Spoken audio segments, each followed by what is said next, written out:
people listening to this. First, I'll welcome everybody for coming. As you know, this is the Bellhaven concept plan discussion, open forum, etc.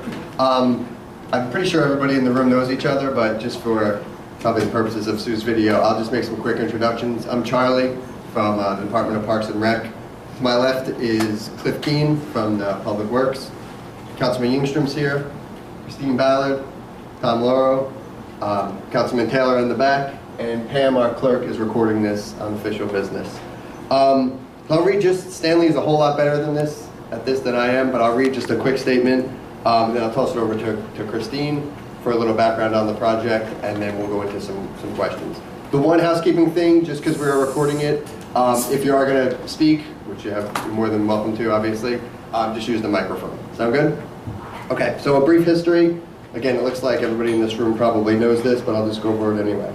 The Bellhaven property was deeded to the borough and ultimately dedicated as a nature preserve. The property has fallen into disrepair due to lack of upkeep, and the borough began looking into potential uses for the site. The original idea was to provide a local park for the residents in the immediate neighborhood. Several overall concepts, including a potential community pool and a spray park, were considered and ultimately rejected. Because of the changes to the application, specifically removing of the spray park, the borough decided to pursue another avenue more in keeping with the original intent of the property. The concept that has been created now strives to keep the area as natural as possible while incorporating educational, sensory, and tactical play features in it. Today, we ask you to provide feedback, commentary, and suggestions on the design as currently rendered. We are not looking for comments on other uses at this time. We would like your comments to be restricted to the present design, what you do or do not like. For the grant application, we are putting forth these design elements. These specific choices, for instance, the exact swing set, will be decided later. So basically we can make minor changes, but anything wholesale, once it's in the grant, is sort of the thing. So we can make changes till then, a little bit more wholesale, but once we submit it, it has to be kind of finalized. Again, thank you all for participating in this process. Any questions before I turn it on to Christine? Cool, excellent. So with that, I'll hand it over to Christine, who's been working on this since 1992, something like that. Thank you. Thank you. Okay, this is the official public hearing for the Monmouth County Open Space Grant application. Our goal, as previously set, was to keep the project cost at about $500,000, which would maximize the grant that we could get from Monmouth County Open Space, which is $250,000, a one-to-one match. So, big picture-wise, that is our budgetary goal, and we've been trying to work within that. The prior grant application, as Charlie briefly touched on, had been returned. There was would have been funding reduction due to the removal of the spray feature, so the council members decided to basically return the grant application and resubmit with a new concept plan so that it could maximize the amount of funding that we get. So this is what I have before you is the revised concept sketch. Our goal is to, we do have a permit from the New Jersey Department of Environmental Protection, so really trying to keep within the existing permit and keep the construction within the walkway that's at the site. So what I can do is step through some of the features so that everyone knows what's going on. There are also small prints of this up here in case you can't see the board. So we've had several discussions with the Parks and Rec Committee as well as the Environmental Commission. One of the big things the Environmental Commission wanted as part of this site was some sort of observation deck because it is adjacent to the waterway so people can view out into the water, bird viewing, etc., but also view nature. So we have an observation deck here. And we did incorporate some play features into it, so what we're showing is kind of a climbing wall and a slide. It is ADA accessible, so we have a ramp coming up to it, so it's not just restricted for people who can climb up or down. We have a swing. This is it's a tree swing. or it's meant to look like a tree that has two swings. It's basically two single swings on a single pole. We also have picnic tables. Coming around the bottom here, we have a small play area for 2 to 5-year-olds. It's a climbing gym with a slide. Right below that is some boulders and balance beam logs. We're looking at what's shown here is synthetic, although based on some conversations with the Environmental Commission, we are looking at using, instead of synthetic for that item, actually real boulders. So we're looking at that as well. We have also some net ladders and net tunnels here. These are for some of the 5 to 12-year-old age. Benches throughout, and then new tree plantings throughout the site as well. I think that covers it, right? Does anyone have any questions? Yes. I'm sorry. You'll Yeah, if you don't mind, we can bring it to you. Just say your name real loud and clear, and just talk into the mic. Thanks. Kathleen Gazenica, 110 Locust Avenue, Red Bank. First of all, a great improvement from the original plans that were way out of proportion and had many, many, many flaws. A few of the things that you didn't address, and I want to know if you are now. You mentioned, you started out by saying that it fell into disrepair, and that is because it has never had a maintenance plan, either funding or the plan.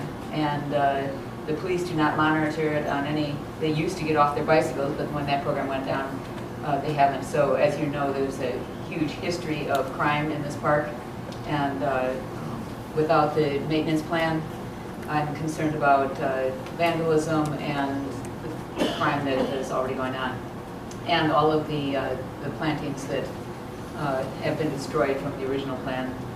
That would be a huge consideration. You didn't mention anything about the surrounding area. I'm assuming that's all off the table. Is that correct? If you want to go through your items, I'll respond to all of them. Oh, okay, okay.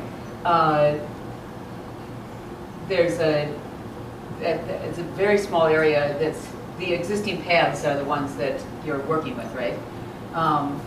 The surrounding area is extremely it's a very unhealthy wetlands, and we were hoping, and with the advice of the American Littoral Society, when the executive director met with the members of the team years ago, the plan was suggested to include, if you are going to develop the interior, then at least include in the plan remediation of the remainder of the unhealthy wetlands and restore it to a healthy wetlands environment. The existing path used to be ADA accessible, but with all of the boring holes of the surveys that T&M did, now it recently has had SOAR done, and they really disturbed the path. They did not return it to the original existence on the first time that they did it, which is, from my understanding, against regulations, that when you do that, they didn't even fill in the boring holes. But my point is that path is not acceptable any longer. They dug up the substrate, which is much larger gravel, and it's on top, and that's supposed to be a fine crushed stone that's ADA accessible for wheelchairs and so forth. And so that will have to be considered in the plan. That path also leads to private property. And originally, the intention was when the council, in order for the developer of the condominiums that are there, got his permits, they made him demolish the house, remove the oil tank that was there, which was removed to the satisfaction of the DEP, and put in this path and a bridge that's considered part of the master plan Riverwalk. Well, it leads to nothing, and so 90% of the vandalism and arson and sex and drugs that has taken place is on private property, because the public path leads to the private property, and it's a perfect completely enclosed, secluded area, so that this continues on a daily basis. It's gotten really bad lately. Not only the litter, but really bad. We've had encampments of people living there and so forth. It's all been reported to the police, so the record is on there. Something has to be done to not have this path to nowhere onto our private property. We put up signs. They didn't even last 24 hours. And now they consider our private property a dog run, and they don't pick up after the dogs. It's become a real problem. So this plan needs to include something to address that. Let's see. Oh, and I don't see any educational component. That was one of the things that we really wanted to include, because the original intent of the property when it was acquired by the town and the original grant had a great educational component in it. And I know in my previous hearings, I gave numerous examples of excellent educational materials that are at low children's height, that are interactive, that explains the wetlands environment to the the park goers, and so it serves a couple of purposes. It could also be a field trip for the local primary school with this educational component, and your climbing tower, again, would be an excellent platform to view an osprey nest that could be installed across the river. There's just so much that could be done with this to get our children into a more natural environment, because, as you all are aware, our children are getting less and less involved with nature. And this is such an optimal spot. People, I've said this every time, but there are bald eagles that forage here on a daily basis. And that's only just one component. There's so many else, including a herd of deer that there are 15 now, and babies are still this time of year, and I see them every night right in that area. So that leads me to the importance of doing something with the surrounding area.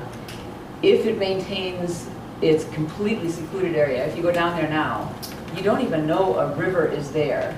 And I don't know how high this platform is, you didn't say, but they're 15-foot tall phragmites that completely occlude the river, and I don't hear any plan to talk about the rest of the vegetation. So it'll be a secluded area, very vulnerable to vandalism and teenagers hanging out there. Okay, thank you. All good points. In fact, some of these items I should have touched on already because we discussed them at prior meetings. So let's talk about first the maintenance plan. This plan was discussed at length with Public Works and Parks and Rec. It was actually, that was part of the tailoring of the design to make sure that they could maintain it. There was and is some give and take on the features that we've included so that it is in both keeping with nature. We've talked about the observation deck being actual wood, but also some of the other features being very durable and requiring virtually no maintenance.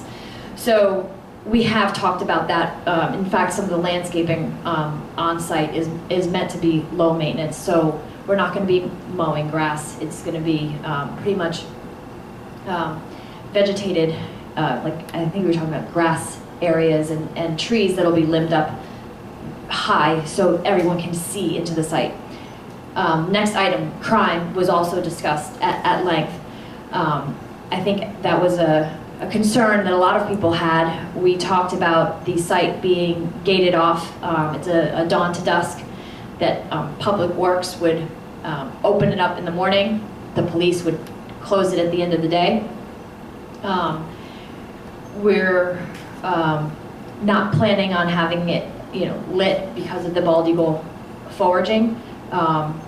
So obviously we understand the concerns regarding crime, but aside from having the police come down there and monitor it on a regular basis, we'll just have to work with that. And that's part of the plan of the street front, is to not have items that would block visual into the site. So these would be large trees, perhaps sycamore that get very tall, can be limbed up very tall so that you can actually see into the site and see what's going on. The other item regarding the surrounding area, that was also discussed. As you know, Kathleen, we at one point did have Phragmite remediation as part of the project. We discussed it recently. It's been in the project, out of the project, in the project, out of the project. I think right now it's not part of the project. Could be based on the comments from today. The council decides to put it back in the project. Right now we're limiting the project scope pretty much to within the walkway, although your comments about repairing the walkway, for one, the holes we can repair now. I mean, that should be repaired right away. So that aside, part of what we're doing and our permit does actually go beyond the boundary of the walkway because we're raising grades slightly. So we have to match grades. So we will be, the walkway and the site will be ADA accessible, including up to the observation deck. The path to nowhere, I'm going to be honest, we really didn't consider anything with regard to connecting to the adjacent private property. I guess that's something that the Parks and Rec Committee will have to discuss amongst themselves and see what they want to do, whether they want to either gate it off also or include it as part of this plan. I do know we are trying to keep our project budget limited and not go above and beyond. I think that's the amount that the council had agreed to. So if we add that into the project now, we have to take something else out. And the educational component actually is part of this. I forgot to mention we do have educational signs. We're planning on educational signs not just around the existing walkway, but on the observation deck itself, so that when people go up to the observation deck, there's signs so they can kind of look and see what they're associating the signs with what exists on site. Did I answer all of those? Well, a little bit of an add-on. You're talking about a maintenance plan, but that has to come with funding because right now, ironically, the original plan that is in an area that's zoned wetlands, but that you were able to get around that regulation because it was contaminated property, so that you could develop it. And then this year, when they stopped mowing grass anywhere along the sides of the path, which they had at least done, it's spot this far, I called up and the head of the DPW told me that he was told not to do anything there because it's wetlands. So it's like you got to have it one way or the other.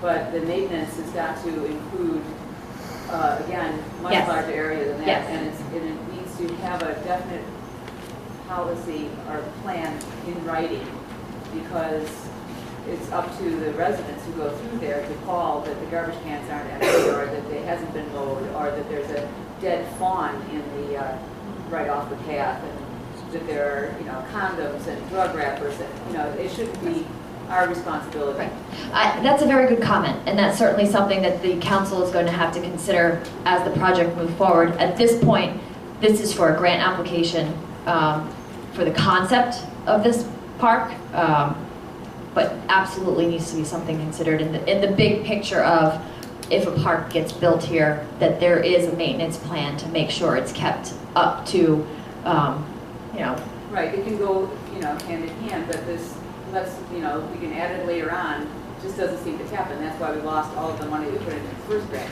Right, it doesn't make sense to make a maintenance plan for a project that isn't even designed yet. Well, how about a line that says a maintenance plan will be Sure. in addition to this? Sure. It will be done, and rather than just leave it totally off. Sure. You didn't answer the question about how high the observation deck. So the observation deck is not designed yet. We have not decided on actual height. The limiting factor is probably going to be the ADA ramp. We were, I think, thinking 4 to 5 feet. I know that doesn't put you up above the Phragmites, but the cost of building a tower that would be above the Phragmites would be astronomical. So, especially within our budget constraints. And that's to the deck, not to the railing. To the deck, correct.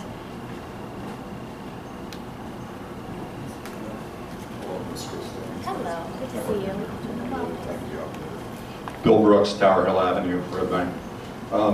Square footage on this area within the walkway, about? Less than an acre, you think? Oh, absolutely. Half acre?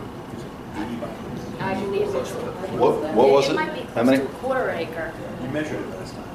Yeah. I think it might be closer to a quarter acre. So 15,000 square feet ballpark, Yeah. Yeah. give or take between 10 and 15,000? All right.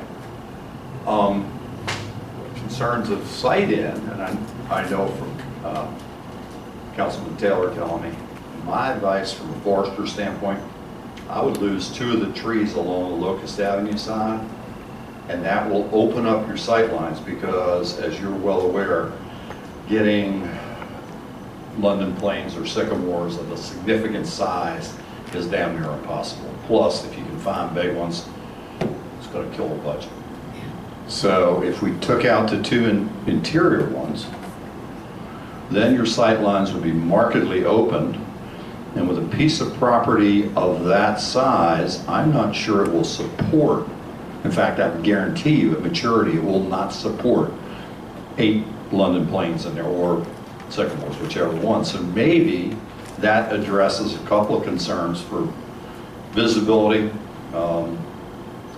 I'm sure the chief would have a couple of comments on where he'd like the sight lines, but that can be done later. But that was the first thing that I saw, and I actually thought it was bigger than a quarter.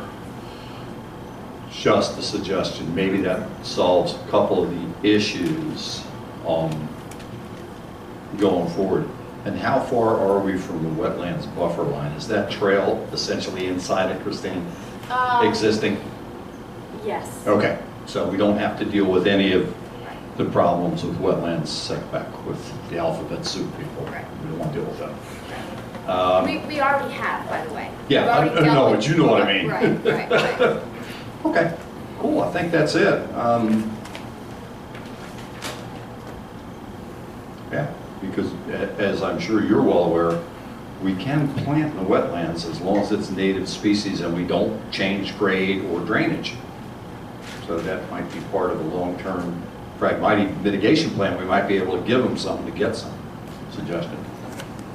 Looks good.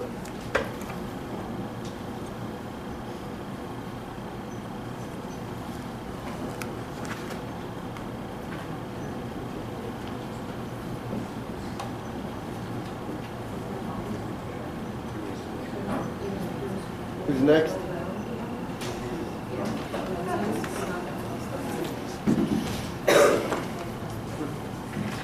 Fred Stone, 16 McLaren. Just wondering, how many kids can this accommodate without killing one another? One?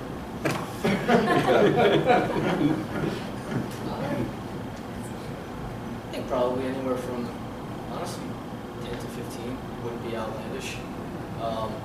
It's a small park, but there's enough space for kids to kind of spread out. There's not a whole bunch of things to do, I understand that, but we have to keep certain distances from different play equipment, so that way kids aren't swinging into other kids running around, you know, things like that. Yeah. But I think the multifaceted nature of it, having the educational and the play features and the picnic tables should allow us some space to kind of spread everybody out. Yeah. So it doesn't provide a lot of recreation space, really, Well, compared to the number of kids who well, might need it on the west side of town. we are maximizing as much space as we can possibly get. I understand. That's, It yeah, looks very nice. thank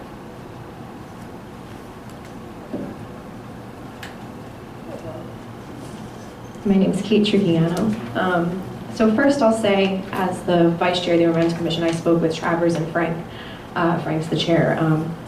They were here on Monday, I couldn't be here.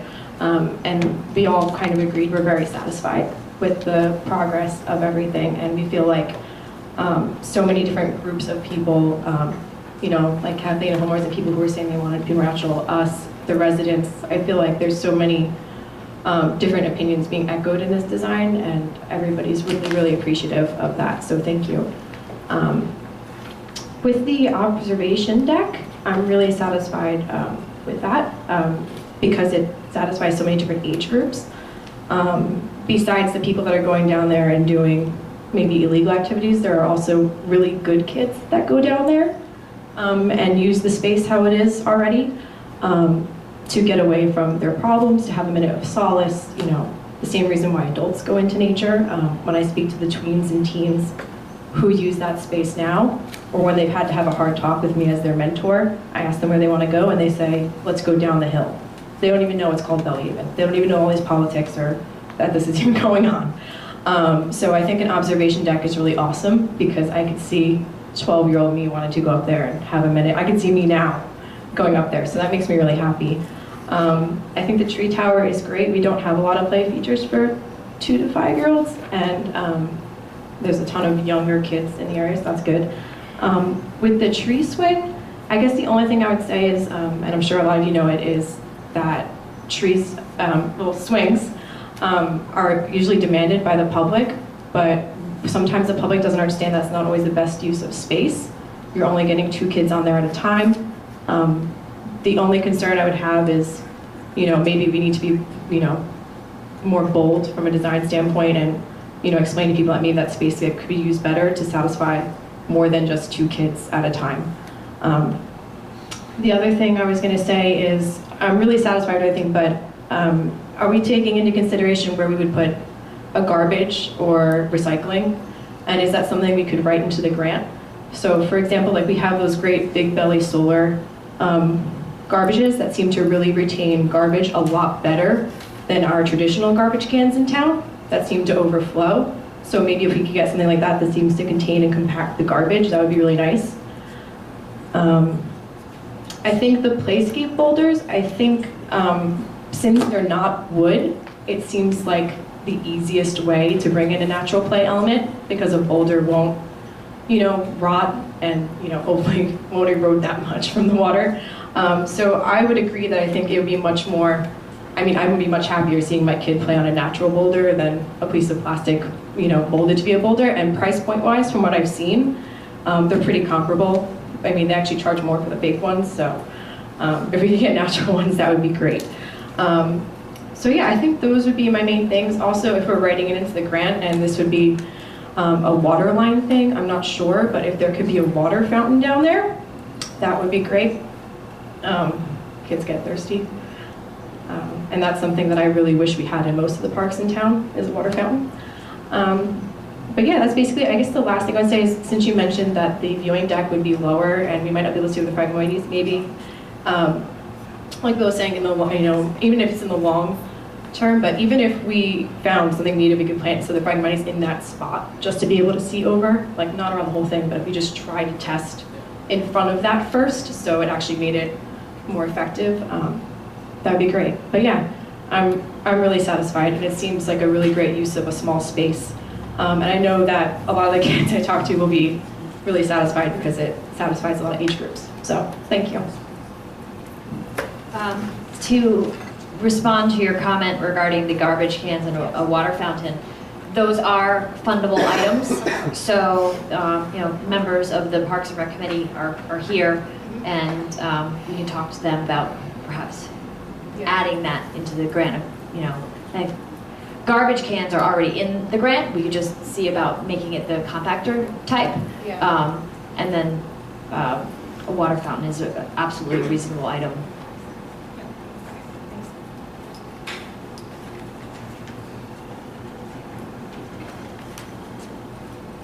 Hi, Christine Boris Kaufman. I wasn't clear what is going to be on the ground. So the light green area in the center is actually a rubberized surface. It's a recycled rubber. It's a porous material.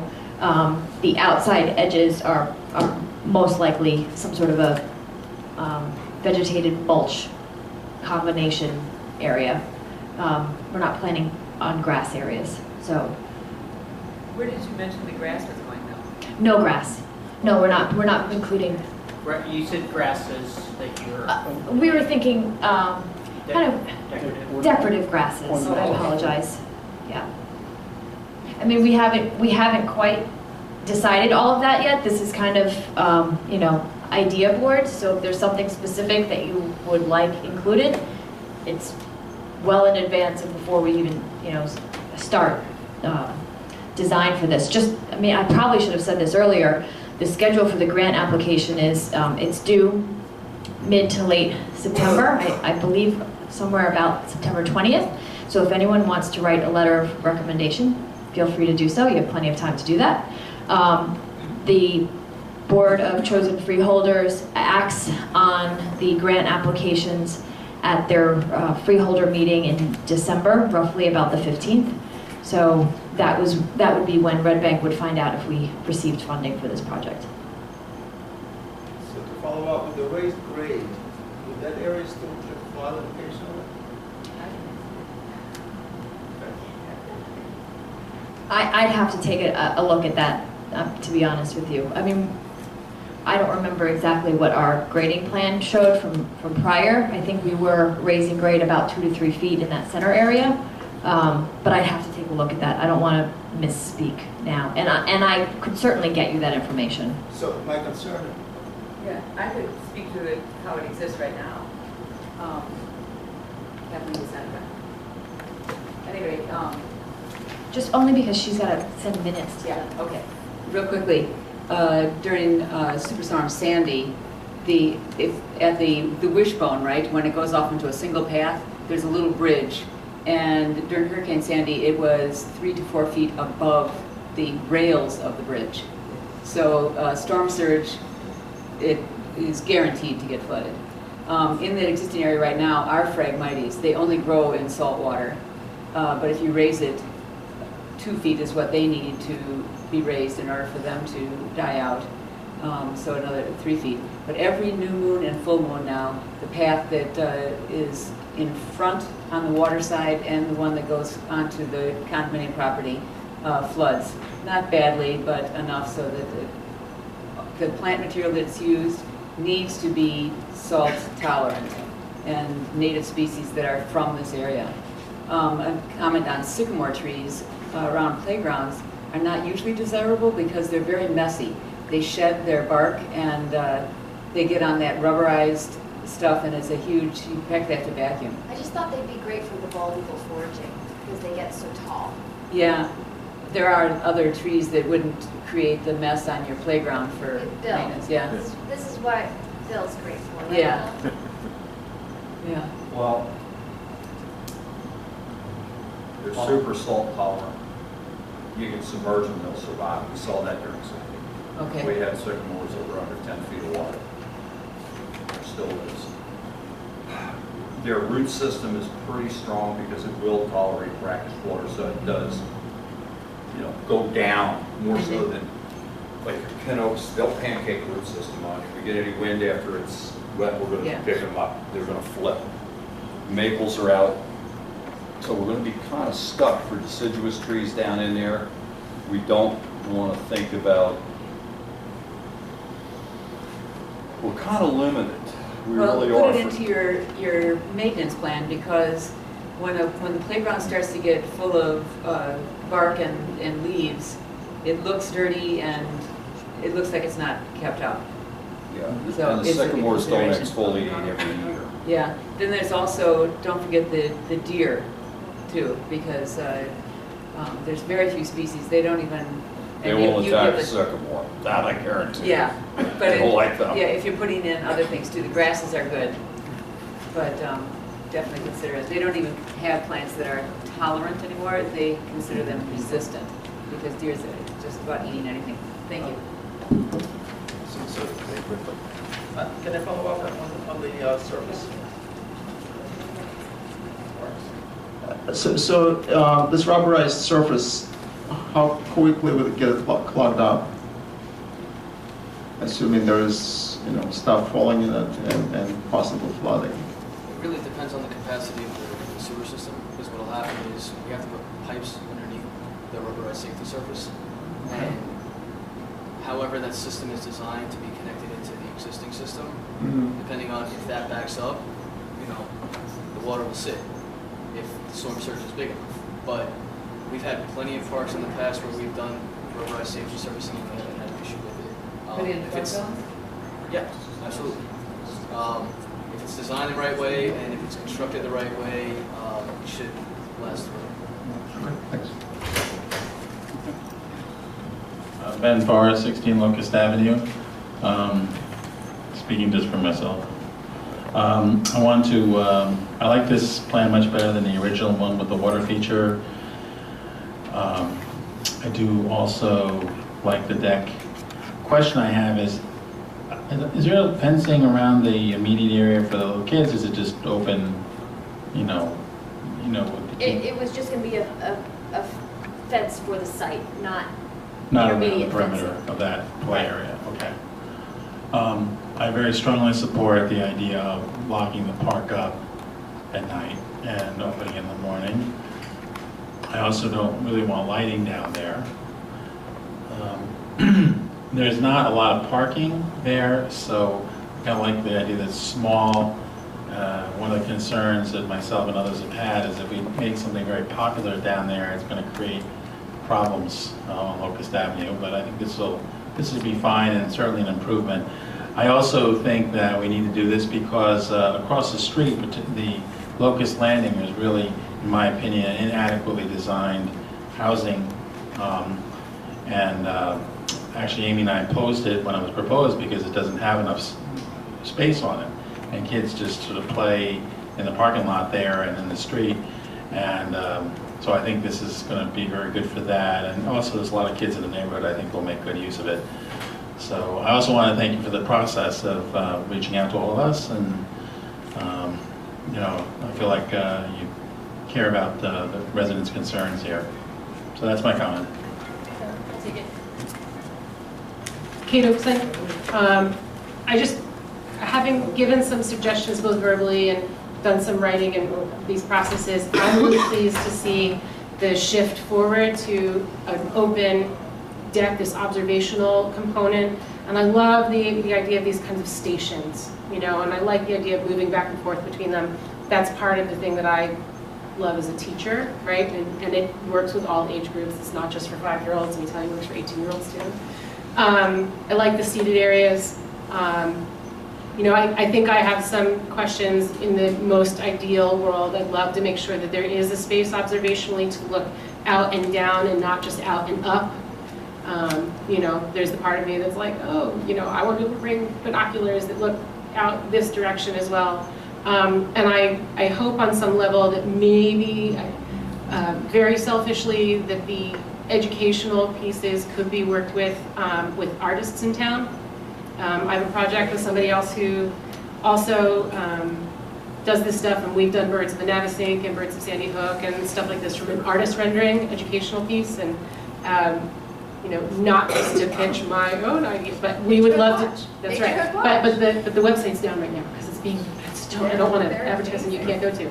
But we want to be involved on that level too, like for the town, by the town kind of stuff, and we hope that there's an opportunity to do that.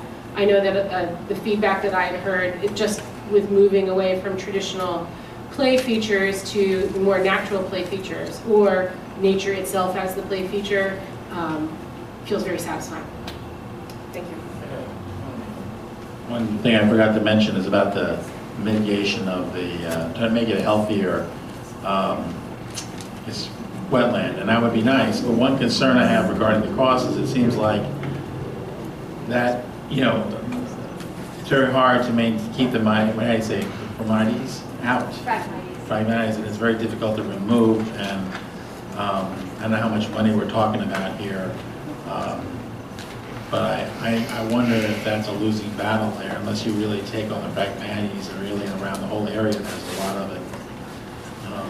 I don't know, I'm not an expert in the field of Phragmites, but if we decide to do Phragmites removal, I'd like to kind of hear kind of an expert on, is this removing this one spot going to really work, or, you know, the whole, or is it going to be burning, you know, burning money?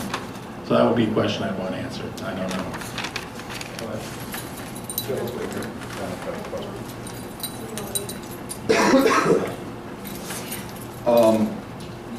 Drainage, river?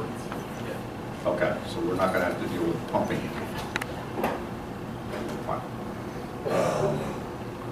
Consider backflow valves for flooding. I don't, yeah, but if it's raining hard, that just you shoot yourself in the foot because it doesn't let it drain when the tide goes back out. All right, that was the question. I just want to make sure we didn't have to deal with pumping stuff up. We're going to let nature take it to the lowest point, just a river. Okay. All right, that answers that. Thank you. The existing educational signs, are they going to be retained or discarded? We have not decided that. We can keep them, repurpose them. It seems like, What's the condition like that? They're in disrepair. Yeah. But then somebody just vandalized graffiti on them also, yeah. Yeah. It might be nice to also try and keep things kind of contiguous. And if we're going to do a whole new set that's going to kind of walk through certain things, it might be nice to have them all matched. They're not children friendly either.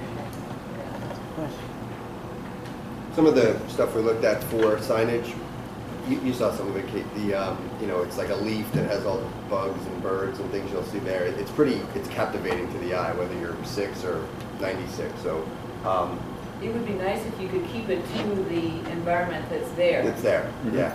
The, you know, having the wetlands and the mud flats and the, you know, there's so much that you can do with that.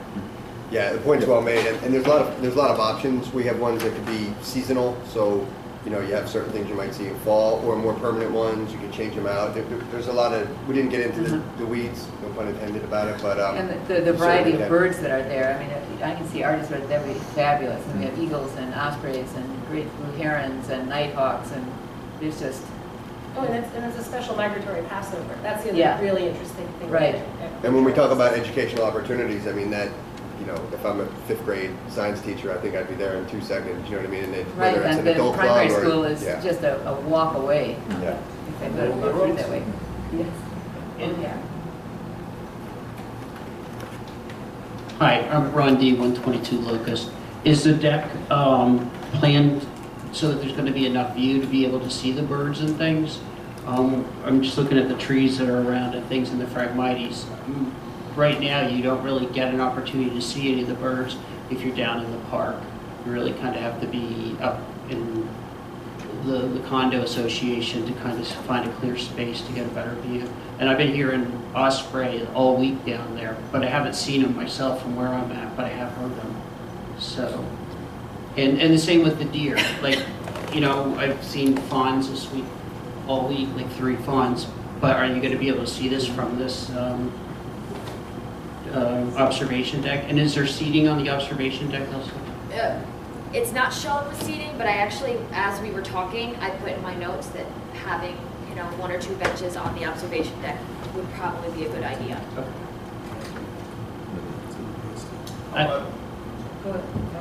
Because I'm going to switch. I just kind of had a budget question next, so if you have something that goes with the layout. I was just wondering if it's possible to budget for a some kind of a scope. Scope? Like something to attach to the, Oh. yeah, it's possible. Yeah. I think we should look at maybe that's something that a community, I mean. An community add-on? I mean, just because I think we can get donations, we can get specific grants for other organizations. Old naval ones that used to be on the sides of ships are things that we could get access to, and they would mount directly. Crazy stuff like that. I don't know, just a thought. Because lenses are very expensive. And it comes down to something natural versus that. We might have an opportunity.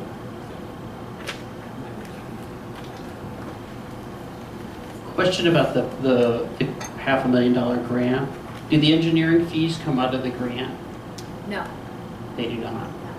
Okay, and then the amount that we paid last time around, 2 years ago, like that's just sunk money? No, we have permit plans. So we have permits from the DEP, so we don't have to go back for permits. So part of it?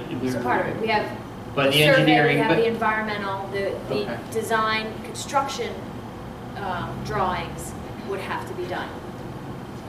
But the construction drawings were not done previously either, so it's not like you spent money on construction drawings. well, we and spent threw them money away. on splash park drawing. I mean, I The believe we concept. spent over $100,000 so far. And I just kind of look at the borough, you know, particularly like 2 weeks after I got my tax assessment, you know, the new one, and know that they haven't maintained the park at the end of the street for 12 years that I've lived there. And yet now they've spent $100,000, and someone may be able to correct my number, but I think it's $100,000 just towards the fees to figure out what we're going to do with this park. And now we're going to spend another $250,000 to redo the park, and then the county's given it another $250,000. So we're in it well over $350,000, because I don't know what your fees are for this time around. But if I estimate another $50,000, it's costing the town $400,000 for a park that we haven't maintained for 12 years that I know of. And you tell me it's been on the table for 25 years in planning. So it seems like we don't really have the money for this park in some respects. So, but I do like the plan. The plan is much better than what we had with the spray park. I think if that observation deck actually lets you observe things, that's a great asset to the community. I think kids are going to really enjoy it. But from a dollar's point, where are we getting the money from? Has anyone really looked at the costs and how much money we've already kicked out, and why we couldn't even mow the lawn and empty the trash on a regular basis?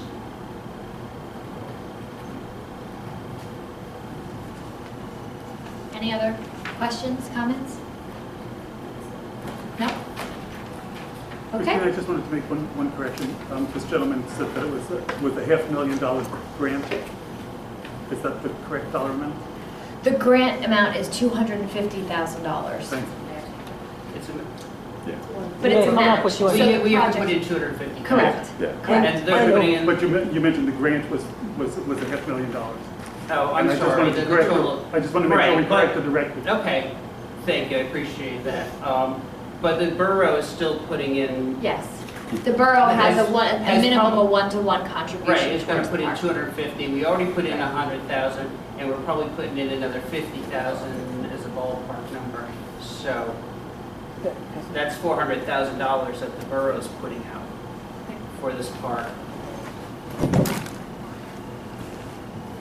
Steve Scobie, 25 Cedar. I agree with you and I understand what you're saying, but I think the past ideas and stuff was more like the spray park. You can only use a few months a year. I think this is more reasonable, that you could probably use it from April to early November, October. This plan is incorporating more age groups, adults. I think it's more inclusive to more benefits for more people in town. So as much as I was against the old plans, and yes, we spent money, right, wrong, or different, the money's already spent. However, we have to keep in mind to stay on budget, because even if it's a one-for-one grant, as you just said, it's the minimum. Whatever's over the budget, it is coming out of our pocket. So that's where And the match is coming out of our pocket. right, the 250 250 plus coming out, anything we yeah. go over. Yeah. However, I will And the say, engineering fees. right, but I will say to Eric here, since he's taken over, I mean, this is a great public forum. In Yes. the past 2 years prior to Councilman Houston bringing on here, we really never even got this far. We never had a public forum. We had a few discussions at the open sessions at council meetings, but I mean, this is something that's viable. I don't think one person really said there isn't something that isn't usable or will not benefit a child. So I think this is the first time we've really gotten onto the right track. So I think it's a great way we're spending our money smart right now, not as we did in the past. I would agree with what you're saying.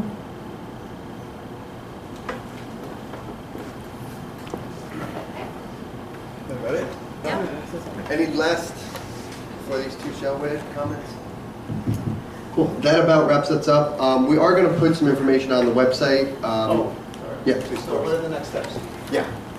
The next steps are, from our standpoint, we still have a little bit of time before we submit the grant application. So if there's some takeaway forms here, if people want them, they can email us at Recreation. We basically will fill this out if you give us a call and share your feedback. If you want to talk to us after the meeting, let people know. It really doesn't matter what myself, a lot of us on this side of the table, T&M wants in the park. It's your park, and it's going to be your park forever. So it's the feedback from the residents, the groups, and that's where we got to this. This came from environmental committee, listening to people, listening to kids, rec committee. So we got to this point based on feedback, and we'll keep the dialogue open going forward. So you think you're chopping at the bit. Yeah, sorry. No worries. No, so since it didn't seem like there was any strong objections to the components shown here, these components are going to, and the rendering, pretty much as is, are going to be submitted with a grant application to Monmouth County Open Space. Like I said previously, if you'd like to write a letter for or against it, you can either write it on the forms that Charlie put together, or you can write your own letter and send it to us. We can include it with our application, or you can send it directly to Monmouth County Open Space. So Christine, to clarify, so this would actually, if the letter is in support of this project, it would actually help the application? Letters in support of the project absolutely will help the application, especially because of our situation. Because we had a grant application and we returned it before. So if we get letters of support, particularly maybe from the Environmental Commission, who strongly objected to the last application, they'll see that there's community support for this revised concept sketch, so that the town is more likely to go forward and complete the project.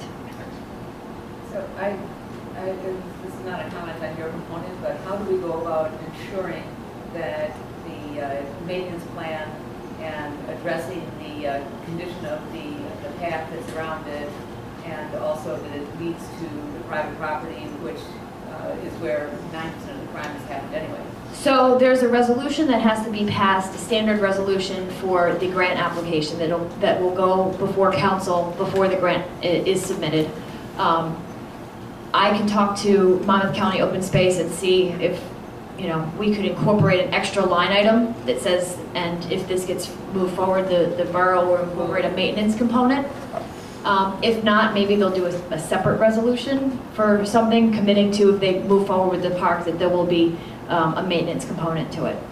It seems like, right, a commitment by resolution. Right.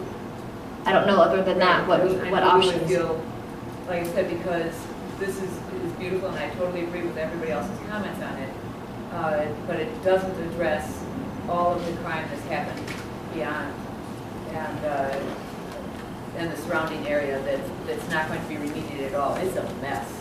It's not going to be nice to look at. Yeah, and that's one of the main issues with this site. So a maintenance plan, I think, I'm speaking for myself, not all the council, but I will talk to them and I'll recommend that we have this maintenance plan in place, so we can have park goers to walk throughout the park. And then for the criminal activity, I think it's important that we have a fence and we open it from dusk till dawn, so hopefully that would deter any of the criminal activity towards the back of the park area, the nature preserve area. So I think that's a major factor of this, is putting in a fence along the whole portion of it, because if you just do it in front, they'll hop around the corner. So we got to do a whole fence along it and then open it dusk till dawn. Would that include fencing in from the bridge into it? Because like I said, our property has the bridge that goes right into it. The other lady that was there talking about people chilling at the park. They like to chill on our bridge. Actually, it's a nice place to stand, and that's actually the viewing deck right now, which only looks at the front lighting, but it's not public property. Yeah, so contemplating the fence was just along the street. I think the other area. How to get to it is through our property and through the back. Yeah. So it would have to be a pretty inclusive fence, because it's really easy to get into that everywhere. They have paths all through the right money's down. Yeah. So it would be like a joke to them. All right. We'll definitely have to look into that. we'll have to see what we can do and permit-wise, what we And can then, put on the other side. and then addressing the vegetation that's surrounding it, because that's where. Yes, definitely, without it. And We that got, would be yeah, above beyond that would be a borough responsibility as well. yeah, to maintain the Yeah, but vegetation. it needs more than Right, maintenance, at yeah. this point, it needs to be remediated. All right, so Yeah. that would probably have to be the phase 2 of this park. Right now is the phase 1, trying to get this. And I agree with the maintenance plan, Yeah. but the remediation of the surrounding I'm not area talking, like, is gonna have. ultimately to yeah. get rid of the phragmites or the invasive species, but I'm just talking about so that it's safe. There's trees in there that have dangerous limbs on them, and the vegetation on the ground. I mean, it's unsightly. It wouldn't take too much to do just a cleanup. No. You know, I'm not talking about entirely because it's. No. Definitely.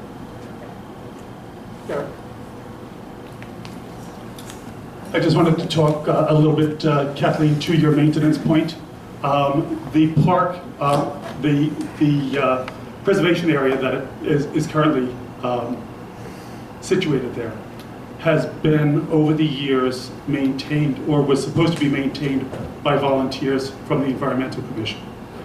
And we have known that over the course of the years, that those folks who were concerned when that nature area was created have since left us, moved out of town, et cetera, et cetera. Enacting this plan will make this portion of that area a municipal park. And in answer to your question about a maintenance program, I know you and your neighbor both had concerns about that. It will then become part of the facilities department under the Department of Public Utilities. So there will be a regular maintenance program enacted once it's built. Okay? Can that be put in writing, Ed? I'd have to talk to the lawyer, but I'm sure Yeah, Christine will make a note so that that can be discussed. You know, if there is not the borough is making a contract with the borough. Yeah. I don't think the borough is making a contract with your community association, but I'm sure that Christine can address that issue with the attorneys at the appropriate time. Thank you. I mean, that's probably one of the reasons that the volunteers didn't work in the first place, because that was never written down. And by the way, there's still one volunteer that goes in there on a daily basis, and that would be me. Good, thank you. I pick up tons of trash and maintain the phragmites when they fall over the path zone. Yeah, we're not all gone. That about wraps us up. Thank you guys. Appreciate everybody coming out. Ben's fault the food didn't come on time.